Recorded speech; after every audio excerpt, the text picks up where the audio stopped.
Over the years, many of my students have had trouble keeping up with the rhythm when they go to play with other players.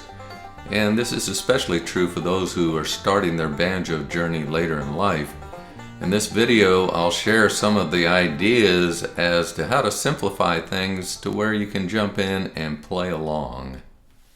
So in this video, I think I'm presenting a method that not too many people have really shared with other people. So the chord diagrams that we'll show, you may want to jot down those chords or take a screenshot so that you then can play along with the songs that we offer. This is very much a hands-on video, so be sure to have your banjo out, try the chords, try the picking patterns, jump in there and pick along. You may have been told that you need to use these full position chords to play bluegrass rhythm, like going from this G to this D. I've had students that have been playing for years that can't make that chord change. So rather than having them give up, we come up with a way to sort of simplify this. Now there is a reason why you're trying to do this, and what they're asking you to do is have a chord that you can stop the ringing. By lifting your fingers, you're stopping the ringing. But we can also just get that kind of rhythm going by not even holding down a chord. At that point, we're more like the drummer. Rhythm is keeping the beat.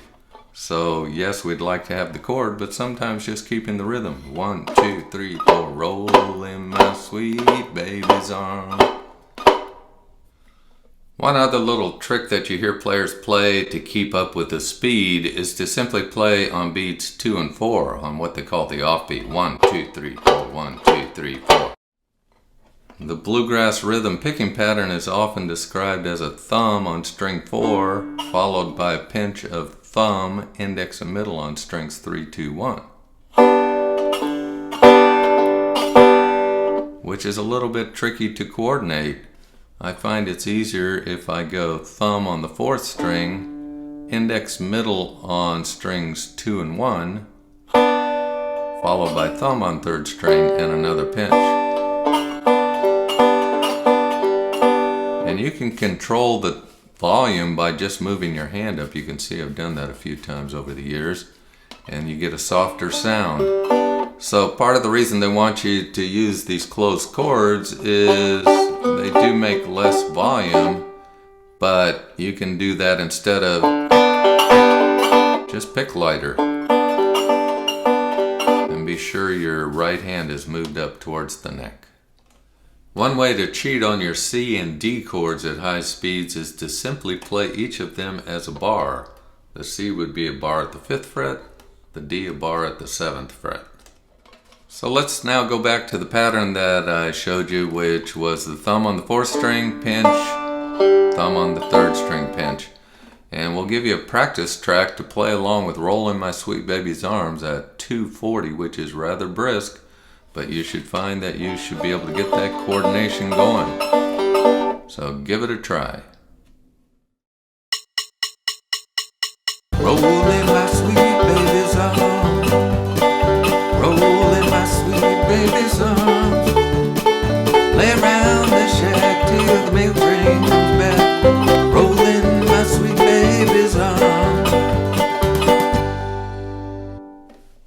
Some people don't realize that great players many times are just playing partial chords, meaning that here is an A minor chord which uses all 4 of my fingers and covers all 4 strings.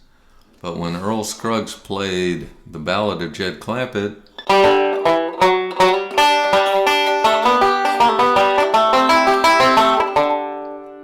he played his A minor chord like this, using just 3 fingers on strings 3, 2, and 1. So we're going to take this concept of using partial chords to help us be able to play what otherwise might be very difficult chords. A popular gospel song at your local bluegrass jam is the song Wayfaring Stranger. And here are the chords when it's played in the key of A minor. So if we were to play those chords using all 4 strings, we'd have some pretty tricky chords. There's our A minor as we showed you before. Here's a D minor. Again, also all 4 strings. So we're going to skip that and we're going to use just the notes that fall on strings 3, 2, and 1. And here are the chords. Your A minor will look like this. There'll be a D minor. There'll be an E when it comes back to A minor. And notice that all of these chords, your third finger just moved up, moved back to get the E, stayed there to get the A minor. We then go to an F chord on the bridge, and when I do that, I'm just going to sneak my third finger out there. If you're comfortable putting your pinky there, that's valid too, because that's part of the full F chord. But just keeping the idea of using your third finger on the first string, move it up, there's your F. Then you'll drop back to your C, goes up to F again, down to E. And for that practice, I'm just pinching those 3 strings that I need to hear. The picking pattern we'll use for this is 4 beats per measure.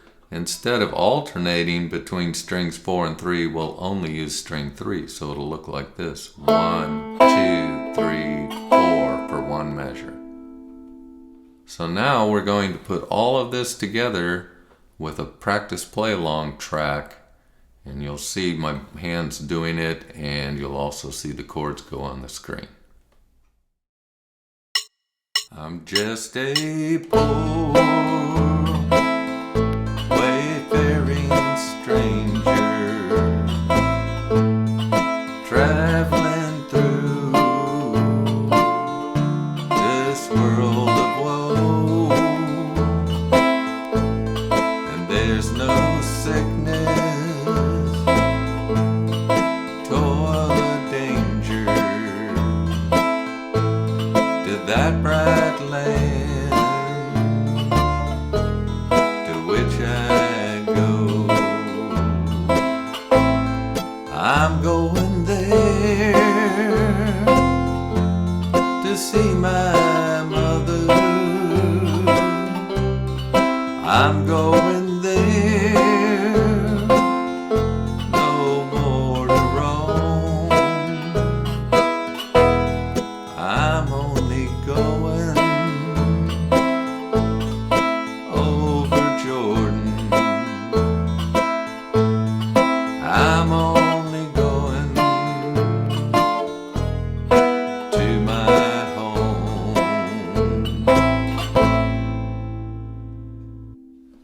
A tune all your fiddle playing friends are going to want to play at your local jam is called A Shokin Farewell. And for that, we'd have to play this notorious D chord. That includes your pinky up here on the first string, and that's very hard to switch out of that into other chords for many people.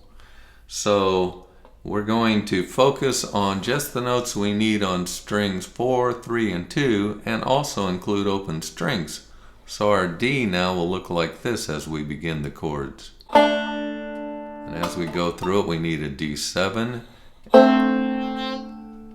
and then we use a G, which drops to an E minor. I don't need the note on the first string, so I'll just hold this. Come back to our D. When I go to the B minor, I'm going to use my first finger on the 4th fret of the 4th string, and my pinch is going to be strings 4, skip a string, and then 2 and 1.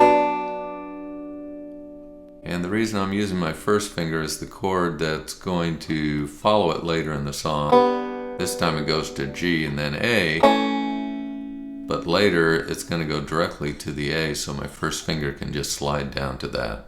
And so those are the chords you're going to need for this song. You'll need one other chord when you get into the second part of the song. You go from a D to a C. Again, you don't have to play the whole chord, just the 2 fingers that you need.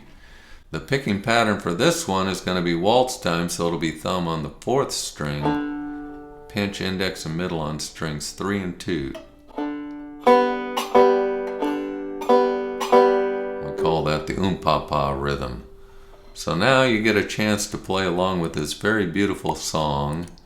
And again, we will have the chords being flashed on the screen as we show you how to do it.